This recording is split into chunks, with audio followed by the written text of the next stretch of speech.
Gold, trusted gold buyers. మీరు తాకట్టు పెట్టిన బంగారాన్ని విడిపించి ఈ రోజు ఉన్న మార్కెట్ ధరకు కొనబడను.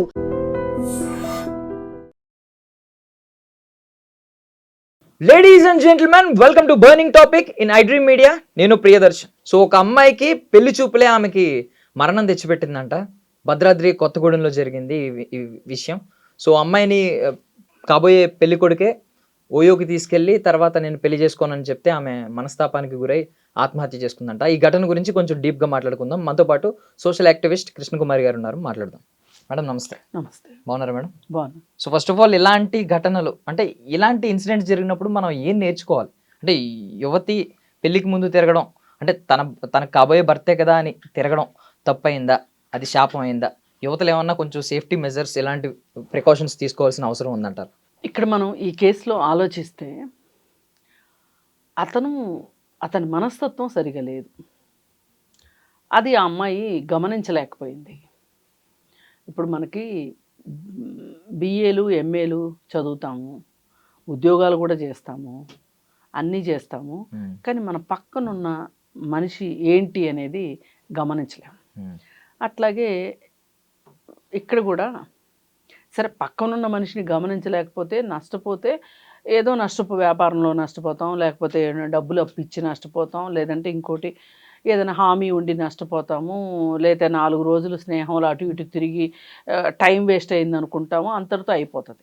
కానీ పెళ్ళి అనేసరికి 2 జీవితాలు కలిసి ఉండాలి కదా. ఇది జీవితాంతం జరిగే ప్రయాణం కదా. ఈ ప్రయాణంలో సరైన వ్యక్తి మనతో లేడు అనుకుంటే గనక మన జీవితం ఏమవుతుంది అనేది ఆలోచించాల్సిన అవసరం ఉంది. ఇప్పుడు తల్లిదండ్రులు కూడా ఆడపిల్లలకి పెళ్ళిళ్ళు చేసేసి చేతులు దులిపేసేసుకుని పంపించే ప్రాసెస్లో అసలు అబ్బాయి ఏంటి, అబ్బాయి వ్యవహార శైలి ఏంటి అనేది విచారించాలని ఆ తల్లిదండ్రులు అనుకోవట్లేదు. అలాగే ఈ అమ్మాయిలు కూడా కాబోయే భర్త కదా అని చెప్పి వాళ్ళు ఏం చెప్తే అది దానికి డూడు బసవనలాగా తలోపటం కూడా ఈ కేసులో జరిగింది. ఇప్పుడు అతను పెళ్లి చూపులు అయినాయి, పెళ్లి కుదిరింది, అంతా మాట్లాడేసుకున్నారు, అన్నీ అయిపోయిన తర్వాత ఇవేమీ మాట్లాడుకోకుండా ఆ గుడికైనా సరే అబ్బాయితో అయితే ఆ తల్లిదండ్రులు పంపరు. ఒకవేళ ఈ అమ్మాయి ఫోన్ నెంబర్ తెలుసుకొని పరిచయం ఉన్నా కానీ పెళ్లి కుదరకుండా ఈ అమ్మాయి కూడా బహుశా ఒప్పుకుంటుందని నేను అనుకోను. పెళ్లి కుదిరింది అనే ధీమాతోనే గుడికని వెళ్ళిన తర్వాత, అక్కడ దాకా వెళ్ళిన తర్వాత ఇంకా కథలు చెప్తారు కదా, నీలాంటి అందాలు రాసిని ఇట్లా ఈ గుళ్ళో చూడడం ఏంటి, మనం ఇట్లా ఓయో రూమ్కి వెళ్దాము, ఇంకో ఏదేదో చెప్పి తీసుకెళ్ళి ఇలా పదే చేయడము, ఇదంతా ఏంటి అంటే ఈ అమ్మాయి కనిపెట్టలేకపోయింది అతన్ని. కనిపెట్టున్నట్లయితే గనక అతని మనస్తత్వం ఏంటి అని గనక అర్థమై ఉంటే గనక ఇక్కడ దాకా వచ్చి ఉండేది కాదు. ఒకవేళ అర్థమైనప్పటికీ కూడా ఆడపిల్లలు ఏంటి అంటే కొంచెం అతిగా ఊహించుకుంటారు వాళ్ళ గురించి వాళ్ళు. ఎందుకంటే వీళ్ళు పొగడ్తలు పైకి తీసుకెళ్తారు కదా వాళ్ళని, వీళ్ళు కూడా అక్కడి నుంచి కిందకి దిగకుండా నేను మార్చుకోగలను, నా దగ్గర ఆ శక్తి ఉంది, నేను ఏమైనా సరే నేను మార్చుకుంటాను, ఆ లక్షణాలు నాకు నచ్చకపోయినప్పటికీ కూడా నేను మార్చుకుంటాను అనే ఒక ఆత్మధైర్యం అందామా, లేకపోతే ఓవర్ కాన్ఫిడెన్స్ అనుకుందామా, అతి విశ్వాసం అనుకుందామా, ఆ అతి విశ్వాసంతో వాళ్ళు పెళ్లి దాకా నడుస్తారు. సరే, ఇదంటే హత్య జరిగింది, కానీ హత్య జరగకపోయినా కానీ పెళ్లి చేసుకున్న తర్వాత అయినా సరే వీళ్ళు మారక ఇబ్బందులు పడి తగాదాలు ఆడుకుని పోలీస్ స్టేషన్స్కి వెళ్ళి కోర్టులో కేసులు వేసుకొని నానా గందరగోళం అయ్యే జంటలు కూడా బోలెడు కనిపిస్తున్నాయి. ఇదేంటి అంటే అతను ఇంకాస్త అతిగా ఉన్నాడు, అతనికి భావోద్వేగాల మీద అదుపు లేదు. అసలు భావోద్వేగాల మీద అదుపు ఉన్నవాడు అయితే ఇప్పుడు కాబోయే భార్య అసలు పెళ్లికి ముందు ఓయో రూమ్కి తీసుకెళ్ళాలి అనే థాట్ రావడం ఎంతవరకు ఇది సమంజసం? అసలు అక్కడ ఏదన్నా పోలీసులు పట్టుకుంటేనో ఏదన్నా అయితేనో ఆ అమ్మాయి గౌరవం పోగొట్టిన వాడిని అవుతాను, నా గౌరవం పోతుంది అని ఆలోచిస్తారు. అంటే ప్రతి మనిషికి ఎంతో కొంత ఒక ఏమంటాము నియమ నిబంధనలు అందామా, లేకపోతే కొంచెం ఒక కోడ్ ఆఫ్ కాండక్ట్ అందామా, అది ప్రతి మనిషికి అవసరం. నేనేం చేయొచ్చు ఏం చేయకూడదు, డూస్ ఆర్ డో నాట్స్. ఇప్పుడు మనం ఒక ఎగ్జామ్ రాసేటప్పుడు మనకి డూసు డొనాట్స్ ఇస్తారు. అవును. అలాగే మన ఒక చిన్న ఎగ్జామ్కే డూసు డొనాట్స్ ఉన్నప్పుడు ఇంత పెద్ద జీవితానికి డూసు డొనాట్స్ ఉండవా? ఎవరైతే డూసు డొనాట్స్ గురించి ఆలోచిస్తారో వాళ్ళు జీవితంలో దెబ్బతినకుండా ఉంటారు. ఒక్క క్షణం ఆలోచించండి. ఒక పని చేయబోతున్నాం, మనం చెయ్యాలనిపించింది, ఏమైనా చేసేయాలనిపించింది, అయినా కానీ ఒక్క క్షణం ఆగి ఇది చేస్తే నాకు నష్టమా, నేను ఎవరికైనా సమాధానం చెప్పుకోవాల్సి వస్తానా, లేదు నేను చట్టరీత్యా నేరం చేసిన వాడిని అవుతానా అని ఆలోచించిన వాళ్ళు ఎక్కువ అనవసరమైన ఇబ్బందుల్లోకి వెళ్లకుండా ఉంటారు. సో బేసికలీ మీరు డూస్ డూ నాట్స్ అన్నారు కదా మేడం, ఇప్పుడు ట్రెండ్ అని చాలా మంది ఫాలో అవుతున్నారు సోషల్ మీడియాలో చూస్తే. నాకు తెలియదు ఎంతమంది, ఒక వర్గం మాత్రం ఇది ట్రెండ్ అని ఫాలో అవుతుంది. వీ లవ్ బ్యాడ్ బాయ్స్ అని. ఈవెన్ ఒక అబ్బాయి ఓయోకి రమ్మన్నాడు అంటేనే వాడు బ్యాడ్ బాయ్ అనేది అర్థమై ఆ అమ్మాయి కొంచెం సహకరించిందంటే ఆ అమ్మాయి కూడా బ్యాడ్ ని నేను ఎంకరేజ్ చేస్తున్నానని అర్థం. దట్టు ఏంటంటే ఆ అమ్మాయి ఆత్మహత్య చేసుకున్న తర్వాత అబ్జర్వ్ చేస్తే ఆ అమ్మాయి ఒంటి మీద పంటిఘాట్లు ఉన్నాయంట. ఆ అబ్బాయి పంటిఘాట్లు గోర్లతో రక్కిన సిచ్యువేషన్ అవి కనిపిస్తున్నాయంట. సో ఏంటి అంటే ఈ ట్రెండ్ని చూసుకుని ఒకప్పుడు కనీసం అమ్మాయి అబ్బాయి పెళ్లి వరకు ఎదురెదురు పడే సిచ్యువేషన్ కూడా లేదు. పెళ్లి చూపుల్లో మాట్లాడుకోవడం, తర్వాత పెళ్లి వరకు వాళ్ళ పాపం ఫోన్లో మాట్లాడుకునే సంభాషణలు కూడా చాలా తక్కువ, అరుదు. ఎప్పుడో తెలియకుండా ఒక లెటర్ బియ్యం డ్రమ్ములో పాడేసి వెళ్ళిపోయి చాలా సున్నితంగా ఉండే. అవును, ఇప్పుడు సటల్ గా ఉండే ఆ టైంలో అవి. ఇప్పుడు ఎక్కడండి అసలు ఎవరి జీవితం, వ్యక్తిగత జీవితం భద్రంగా ఉంది, గోప్యంగా ఉంది అని మీరు నమ్ముతున్నారు చెప్పండి? ఎవరి వ్యక్తిగత జీవితం అసలు ఒక గోప్యత అనేది ఉందా మనకి? లేదు. మనమే హోటల్కి వెళ్తే పెడుతున్నాము, సినిమాకి వెళ్తే పెడుతున్నాము, బట్టలు కొనుక్కుంటే పెడుతున్నాము, తింటుంటే పెడుతున్నాము. ఇలా అసలు మన జీవితంలో ఒక వ్యక్తిగతము అనేది లేదు. ఈ వ్యక్తిగతము అనేది లేకపోవడంతో మొత్తం బజార్ను పెట్టుకుంటున్నాం. పెట్టేసేసుకున్న తర్వాత ఏమవుతుంది? అంతా సోషల్ మీడియానే, జీవితమే సోషల్ మీడియా అయిపోతుంది. ఒక పర్సనల్ అనేది ఏది లేకుండా అయిపోతుంది. అందుకోసం ఏమవుతుంది, ఇప్పుడు ఐ లవ్ బ్యాడ్ బాయ్స్ అనేది కాన్సెప్ట్ ఏదైతే ఉందో అది ఇప్పుడున్న మాట వాస్తవమే. పైగా టీషర్ట్లు కూడా వేసుకొని, టీషర్ట్ల మీద క్యాప్షన్స్ కూడా ఇట్లాంటి క్యాప్షన్స్ రాసుకొని వేసుకుంటున్నారు. మగపిల్లలు వేసుకునే టీషర్ట్లు మగపిల్లలు వేసుకుంటున్నారు, ఆడపిల్లలు వేసుకునే ఆడపిల్లలు. అంటే వీళ్ళు చెప్పకనే ఏం చెప్తున్నారు అంటే వాళ్ళకి ఏం కావాలో చెప్తున్నారు, వాళ్ళ మనసులో ఏముందో చెప్తున్నారు. అది ఇవాళ ఎక్స్ప్రెషన్ కూడా చాలా ఎక్కువైపోయింది. ఇంతకుముందు ఇంత టూ ఎక్స్ప్రెషన్ ఉండేది కాదు, ఇంత ఎక్స్ప్రెసివ్గా ఉండేవాళ్ళు కాదు. అది ఈ టూ ఎక్స్ప్రెసివ్గా ఉండటం అనేది మనకు ఒక్కొక్కసారి కొంచెం ఏదైనా కరెక్ట్ కాదండి. అతి పనికిరాదు. మనం ఎంత పబ్లిక్లోకి మన లైఫ్ని తీసుకెళ్ళి పెట్టేసుకుంటున్నాము అంటే ఇవాళ ఏది, ఇప్పుడు నువ్వు ఇంట్లో వండుకున్న కూర, నీ ఇంట్లో ఉన్న మొక్క, నీ ఇంట్లో ఉన్న కుక్క, అన్నీ పెట్టేస్తున్నావు. ఎందుకు మనం అసలు ఇంత ఎగ్జిబిట్ చేసుకోవాలనుకుంటున్నాము మన జీవితాల్ని? ఇక్కడే వస్తుంది ఇంకా ఇంతే, ఇలా ఈ ప్రవాహంలో కొట్టుకుపోతున్నాం. అందుకే ఐ లవ్ బ్యాడ్ బాయ్స్ అనేది ఆ కాన్సెప్ట్ వచ్చింది. ఇప్పుడు పెళ్ళికి ముందు శారీరక సంబంధాలు అనేది ఈరోజు కొత్త కాదు, ఎప్పటి నుంచో ఉన్నాయి. అయితే ఆ ఎప్పటి నుంచో ఉండేవి ఎలా ఉండేవి అంటే, ఇంట్లో ఎవరన్నా లేనప్పుడు ఇంటికి రావడము, అనుకోని సందర్భంలో పరిస్థితులు కలిసి వస్తే అంతేకాని ఇలా ఓయో రూముల చుట్టూ తిరిగేది మట్టుకు. ఒకప్పుడు హోటల్ రూమ్కి వెళ్ళడము, అసలు హోటల్కి వెళ్ళడము అనే కాన్సెప్టే చాలా సంవత్సరాలు అది చాలా వింతైన విషయం.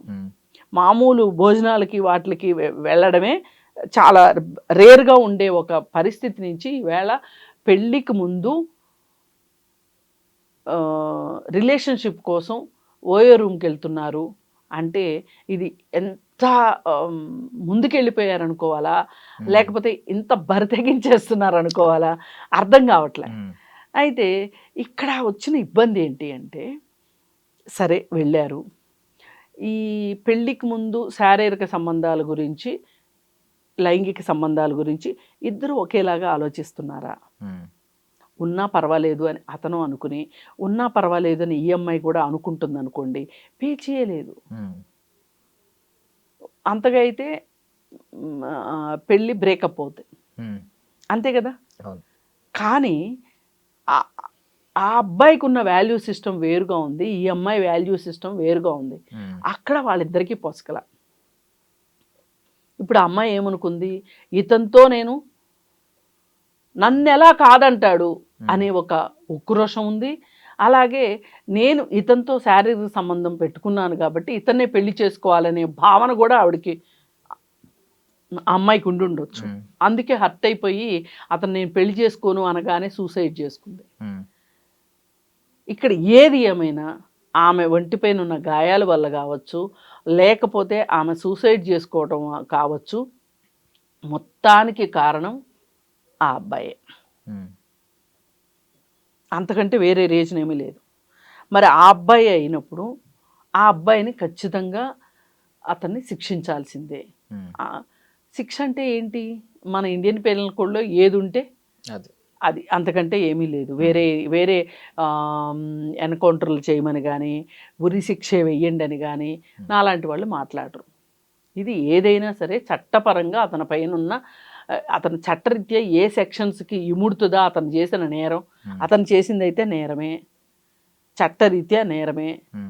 కానీ ఇక్కడ గమనించాల్సింది ఏంటి అంటే, జరిగింది జరిగింది, ఈ జరిగిన దాని నుంచి నేర్చుకోవాల్సింది ఏంటి అని మనం అనుకుంటే ఖచ్చితంగా నేర్చుకోవాల్సినవి చాలా ఉన్నాయి దీంట్లో. ఇప్పుడు ఆ అబ్బాయి తల్లిదండ్రులకి ఆ అబ్బాయి మనస్తత్వం ఏమాత్రం తెలియకుండా ఉండుంటుందా? తెలియకుండా ఉండదు కదా.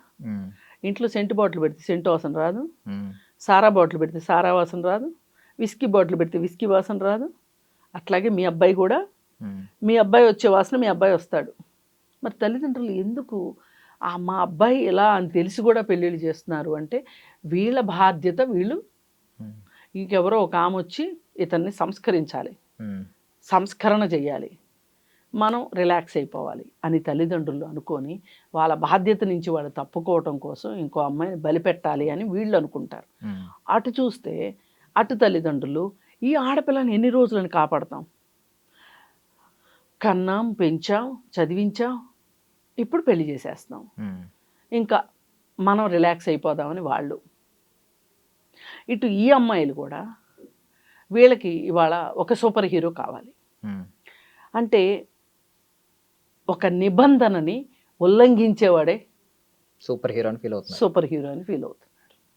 ఆ కాన్సెప్ట్లో అసలు పెళ్ళికి ముందు గుడికి మాత్రం ఎందుకు వెళ్ళాలి? పెళ్ళయ్యాకంతా ఏం గాడిదలు కాస్తారు, అప్పుడు వెళ్ళొచ్చు కదా గుడికి. సరే, గుడికి అని చెప్పి ఇంట్లో వాళ్ళకి అబద్ధం చెప్పి ఇంట్లో వాళ్ళని మోసం చేసి మీరు ఓయో రూమ్కి వెళ్ళారు. ఓయో రూమ్కి రాను అంటే అతను పెళ్లి చేసుకోను అన్నాడు అనుకోండి, అలాంటి భర్త అసలు అక్కర్లా. మీరు ఇది ఇది ఇది లిట్మస్ టెస్ట్. మీకు కూడా ఏదైనా సరదా ఉంటే నేనేం చెప్పలేను, కానీ అసలు మీరు అతను అలాంటి నిబంధనలు మీకు పెడుతున్నాడు, మిమ్మల్ని అలా చేతుల్లో పెట్టుకోవాలనుకుంటున్నాడు, మిమ్మల్ని అలా చేజిక్కించుకోవాలనుకుంటున్నాడు అంటే గనక అతన్ని మీరు ఖచ్చితంగా అనుమానించాల్సింది. ఇంకొక యాంగిల్లో ఆలోచిస్తే, ఇప్పుడు ఆ అమ్మాయి సులువుగా రమ్మన్నప్పుడు వచ్చేస్తే ఈ అమ్మాయికి ఇది అలవాటేనేమో అనే ఆలోచన కూడా వచ్చే అవకాశం ఉంది. ఆ అమ్మాయి క్యారెక్టర్ ని కొంచెం చులకన చేసే అవకాశం కూడా ఉంది. ఒకవేళ అబ్జెక్ట్ చేసి ఉంటే స్ట్రాంగ్ క్యారెక్టర్ కూడా బిల్డ్ అయ్యే అవకాశం ఉంది. లేదు లేదు, ఇప్పుడు ఆ అమ్మాయిని రమ్మనగానే వచ్చింది. ఇప్పుడు నువ్వు ఇలా ఇంకెంతమందిని తీసుకెళ్ళి ఉంటావు అని అనుకుంటే, అమ్మాయిలకైనా శీలము గడిది గుడ్డు ఉండాల్సింది, మగాళ్ళకి అక్కర్లేదా? అంటే పెళ్ళికి ముందు మగాళ్ళకి సంబంధాలు ఉండొచ్చు, కానీ వివాహేతర సంబంధాలు లేకపోతే శారీరక సంబంధాలు పెళ్ళికి ముందు ఉండొచ్చు, కానీ అమ్మాయిలకు ఉంటే తప్ప. ఇప్పుడు ఇతనికి ఆ హక్కు లేదు. ఈ అమ్మాయి క్యారెక్టర్ కరెక్ట్ కాదు అనుకునే హక్కు ఈ అబ్బాయికి లేదు. ఇదే కార్యక్రమంలో నువ్వు కూడా పాలు పంచుకున్నావుగా. సరే, ఈ పెళ్లి చెడిపోయింది అనుకోండి, రేపు పొద్దున్న ఇంకో సంబంధం వస్తుంది అనుకోండి, వాళ్ళకి చెప్తావా నువ్వు? నేను ఇలా ఒక అమ్మాయిని తో ఓయో రూమ్కి వెళ్ళాను అని చెప్పేంత విశాల హృదయం ఉందా నీకు? అంత నీతి నిజాయితీ ఉందా నీకు? లేదు. కానీ రెండో వాళ్ళ దగ్గర ఆశిస్తున్నాడు అంటేనే ఈ అబ్బాయి గురించి ఆలోచించాల్సిందే అమ్మాయి, అనుమానించాల్సిందే, ఇతన్ని రిజెక్ట్ చేసి ఉండాల్సిందే అమ్మాయి. కానీ ఇవన్నీ చెయ్యాలి అంటే ఆడపిల్లలకు ఒక స్ట్రాంగ్ క్యారెక్టర్ ఉండాలి, ఒక ధైర్యం ఉండాలి, ఒక వెన్నుముక ఉండాలి.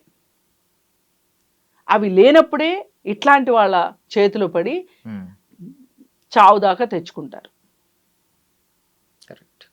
ఇది ఈరోజు ఆడపిల్లలు నేర్చుకోవాల్సింది ఇది. ఇకపోతే ఆడపిల్లలు ఇంకొకటి, ఆడపిల్లలు కానీ మగపిల్లలు కాబట్టి ఇంకొకటి నేర్చుకోవాల్సింది ఏంటి అంటే, ఇవాళ మగవాళ్ళ వల్లే ఆడవాళ్ళు చచ్చిపోతున్నారు అనే దానికంటే కూడా ఆడవాళ్ళ వల్ల కూడా మగవాళ్ళు చచ్చిపోతున్నారు అనే ఒక వెర్షన్ కూడా ఈరోజు వచ్చేసింది సమాజంలో. ఇలాంటి పరిస్థితుల్లో పెళ్లిలోకి ప్రవేశించాలి అనుకుంటే ఖచ్చితంగా పెళ్లి చూపులు, ఎంగేజ్మెంట్లు, ప్రీ వెడ్డింగ్ షూట్లు, పెళ్ళిళ్ళు ఇవన్నీ కాదు.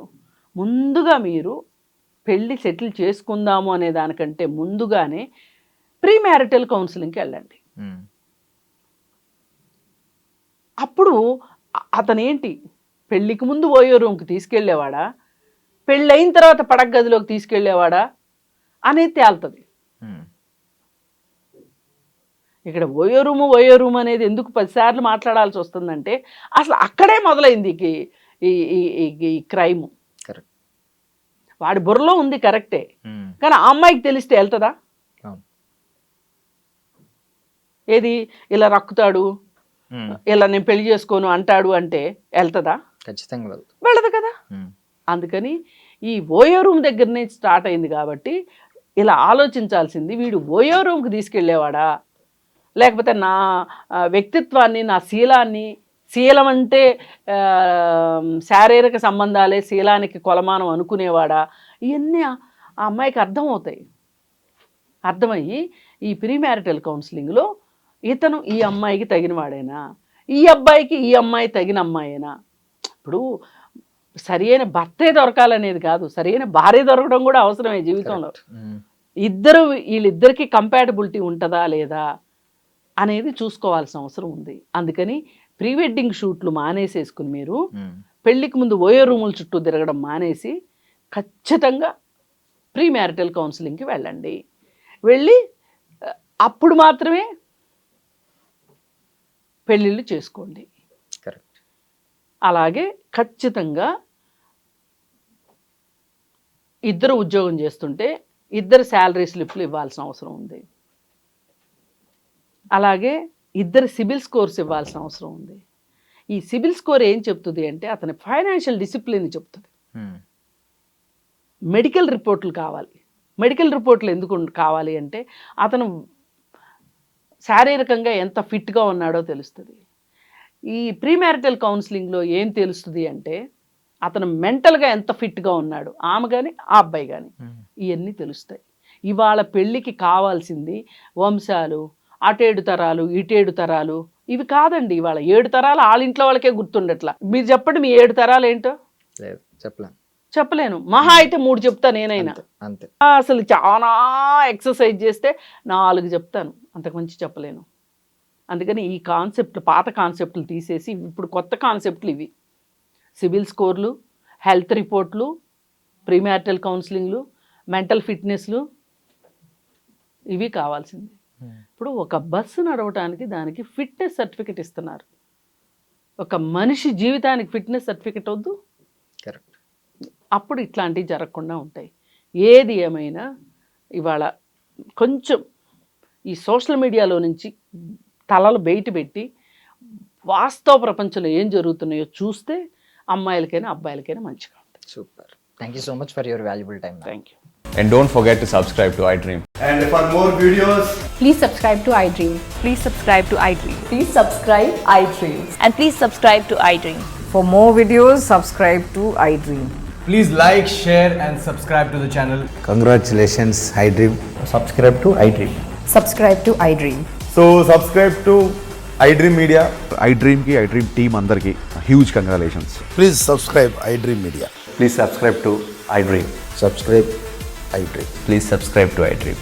ఐ డ్రీమ్ అంటే నా కళల ఛానల్ను సబ్స్క్రైబ్ చేసుకున్న నోరు తిరుగుతలేదు, మీరైతే గంట గుర్తు కొట్టండి. For more such videos, please subscribe to iDream. Subscribe to iDream. Please subscribe to iDream. Please subscribe iDream Media. Please do subscribe to iDream. Please subscribe to iDream Media. For best entertainment and information, please subscribe iDream.